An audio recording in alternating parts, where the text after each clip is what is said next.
Kita harus konfirmasi Sel ke Inyong Kita sama tanya Baba dulu, ya. Inyong Dapet sama janji kata doang nggak Baba nih? ini janji doang atau gimana nih? Kalau dikata dapat janjinya doang ya, mungkin ada benernya juga. Makanya kadang saya ngerasa di giliran ada pemilihan, dia pada datang ke kita. Dijanji tuh apa aja, entah kalau gue udah kepilih dapat ini, boro-boro, tanduk gue kagak. Makanya kalau dibilang janji mah mungkin dapat sih janjinya, tapi ngerasain belum tentu. Makanya kalau bicara warisan juga nih, alhamdulillah Mpok Linda mah punya warisan. Lah saya mah boro-boro warisan, ada di Ragunan, wow bukan warisan. Terus saya, dan kalau kata Bapak Sutioso Betawi mau ngadain acara kudu jual tanah, mungkin itu mah kali dulu Pak. Kalau sekarang masih alhamdulillah kemarin nikah aja nggak pakai jual apa-apa sih Mak. Lah emang kagak punya apa-apa, apa yang mau dijual? Kalau saya memang kagak ada, tapi insya Allah dah mungkin ya. Saya mah berharapnya sama pemerintah juga ya makin diperhatiin lagi, makin dikasih kesempatan lagi buat anak-anak kayak saya yang mungkin punya talenta tapi mau nunjukinnya bagaimana kagak dikasih panggung. Makanya udah ada kejadian acara Jakarta Betawi tapi yang main bukan orang Betawi. Tuh makanya saya kaget lah, saya enggak panggungnya di mana ini, sumur lagi. Air doang, kembung doang, kenyang kagak. Begitu kalau saya mak dapetnya. Kata Baba sama nyari panggung di Jakarta susah banget. Ya sebenarnya panggung mah nggak begitu susah. Ya di belebah mana yang ada yang hajatan kan banyak panggung. Gitu. Hah? Oh yang manggil. Emang ada jarang Polinda. Yang ada manggil mah kita. Ya kita membahasnya begini nih sama. Kalau saya mah tentang warisan aja dah, ya warisan seni budaya khususnya, karena kita lagi lingkup seni budaya nih. Seni budaya itu kan warisan kita nih, gitu. Lah kan kita yang muda tinggal nerusin doang, gitu. Karena tinggal nerusin, ya kita mau tinggal nerusin. Yang berjuang melestarikan seni budaya kan orang-orang tua kita terdahulu, kita diwarisin, kita tinggal nerusin. Karena mau nggak mau, suka nggak suka, seni budaya itu adalah urat nadi bangsa, kiranya begitu. Terima kasih. Jadi bagi saya ya, Betawi itu akan saya kenang sepanjang hidup saya gitu. Ini ya, sebelum saya jadi gubernur, saya itu kalau di Jawa Tengah terutama di mana-mana dipanggil Mas Yos, enak sekali di Mas Yos. Begitu jadi gubernur DKI, semua orang di Jawa Tengah juga panggilnya Bang Yos saja gitu. Sedih nggak tuh, kakak saya, kakak kandung, panggilnya Bang Yos, kan gede aja. Sampai cucu saya kalau ditanya, kamu cucu siapa? Cucu Bang Yos. Saking identiknya gitu. Jadi ya? nama itu sudah jadi merek saya lah. Banyak orang tidak kenal di luar Jakarta ya. Kalau saya, karena saya mungkin lama jadi di daerah pun saya dikenal orang gitu kan. Nggak tahu nama saya Sutioso itu nggak tahu. Selalu Bang Yos yang dia kenal gitu. Nah, dan seperti Anda tahu ya, kita cukup bangga juga. Lihat aja anak-anak muda itu kan bangga gitu kalau ngomongan bergaul tuh gue, lu kan gitu kan. Itu kan bahasa kita.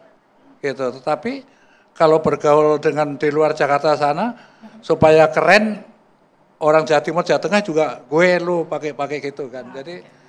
Jadi itu adalah satu kebanggaan ya. Nah, oleh karena itu secara fisik kita itu sekarang sudah terpisah-pisah. Jakarta ada, Bogor, Depok, Pekalongan, Bekasi gitu. Itu jangan jadi masalah gitu kan. Saya sudah katakan ada tempat kita untuk berkumpul di situ Babakan gitu. Jangan setahun sekali mau ulang tahun lagi di sana, kumpul lah apa aja lah di sana sehingga terus akan tampil terus sepanjang masa. Budaya Betawi itu nggak akan dilupakan orang. Ya. Hidup Betawi.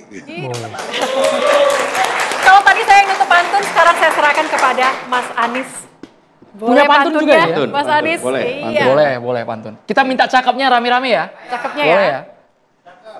Belum, sabar. Belum. Udah cakep duluan tuh. Ya.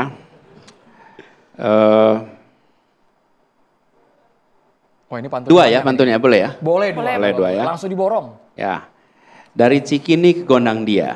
Cakep. Nonton bioskop di Megaria. Cakep.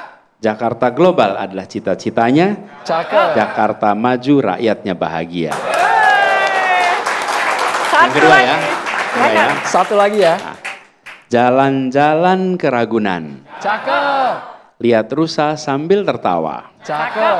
Naik bus cepat tanpa hambatan. Cakep. Terima kasih Bang Yos untuk memulai Transjakarta. Mantap. Ini harusnya Bang Yos balas pantun ya, harusnya Bang Yos balas pantun ya harusnya nih. Enggak, tapi benar. Saya sampaikan ke Bang Yos. Bang Yos ini yang memulai Transjakarta. Kami meneruskan. Nanti saya mau cerita sedikit nanti soal ini. Tapi Bang Yos sudah mau komentar dulu nih Bang Yos. Busway yang saya adopsi itu ya, begitu di tangan Anies, itu menjadi tercanggih di dunia itu sekarang. Ya kan? Saya sudah bandingkan kemana-mana, ke ibu kota yang saya adopsi, saya lihat di ibu kota lain gitu, bisa masuk Jakarta, naik busway gitu. Aku kalau aduh ngelus-ngelus dada ini kan, memang Anies itu punya taste yang tinggi gitu. Dan cocok jadi gubernur DKI itu cocok. Kalau saling muji gini enak nih ya. Mas Anies Bang Yos ya adem Masuk kayak masuk kafe gitu, kayak mau makan. Saya begitu dari gubernur saya datang ke Bang Yos ya Bang Yos ya. Waktu saya datang saya datang. Nah, meneruskan sedikit. Jadi kenapa apa yang Bang Yos memulai waktu itu? Woi, beliau cerita tantangannya dahsyat, dimusuhin banyak orang macam-macam lah ceritanya, ya. Tapi itu memberikan keberanian terobosan itu. Nah, sudah diterobos itu, nah kami meneruskan dengan membuat jadi terintegrasi dengan semuanya supaya.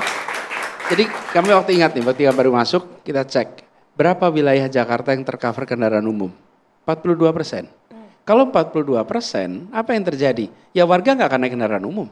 Kendaraan umum itu akan dinaiki kalau dia bisa menjangkau banyak. Jadi alhamdulillah kita genjot dan dalam waktu 4 tahun menjadi 90% wilayah Jakarta tercover kendaraan umum. Begitu ada kendaraan umum, maka orang mau naik kendaraan umum. Dan sekali tap bisa pergi kemana saja. Nah begitu itu terjadi, maka warga bisa satu, kemana saja harga terjangkau. Yang kedua, mengurangi beban kendaraan pribadi. Yang ketiga, mengurangi beban polusi. Yang keempat, meningkatkan kenyamanan dan produktivitas. Di jalan bisa kerja.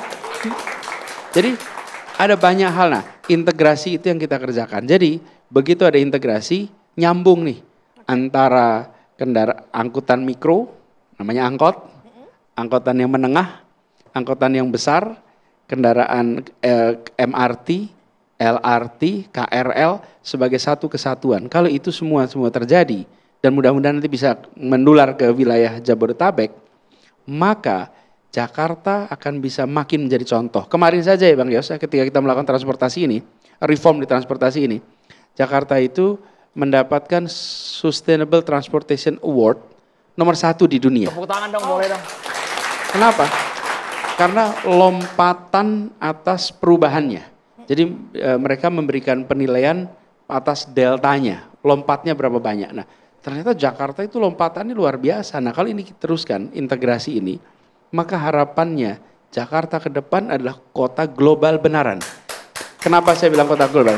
Indikasinya salah satu indikasi kota itu modern atau maju adalah bila warganya berjalan kaki dan berkendaraan umum. Nah, pas banget nih. Dua itu tuh. Iya, bila jalan kaki dan ini ada teman-teman komunitas jalan kaki. Ada komunitas. Bila jalan kaki dan kendaraan umum.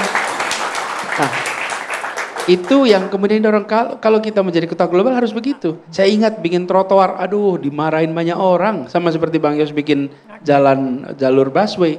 Tapi itulah sesungguhnya ciri kota global yang Jakarta harus dorong lagi ke depan. Luar biasa. Legacy Bang Yos dilanjutkan sama Pak Anies. Bang Yos boleh tos dulu dong sama Pak Anies, tos dulu boleh. Besti. Bang Yos tos dulu boleh tos. Iya, biar adem kita malam ini. Nah, ini kan mantap gitu kan. Kita akan dengarkan lagi bagaimana kemudian tanggapan, kemudian harapan warga. Terpanjang di dunia sekarang. Wah, siap. Harapan dari komunitas lainnya, Andro, tapi usai jeda tetaplah bersama kami di program spesial Hut Jakarta.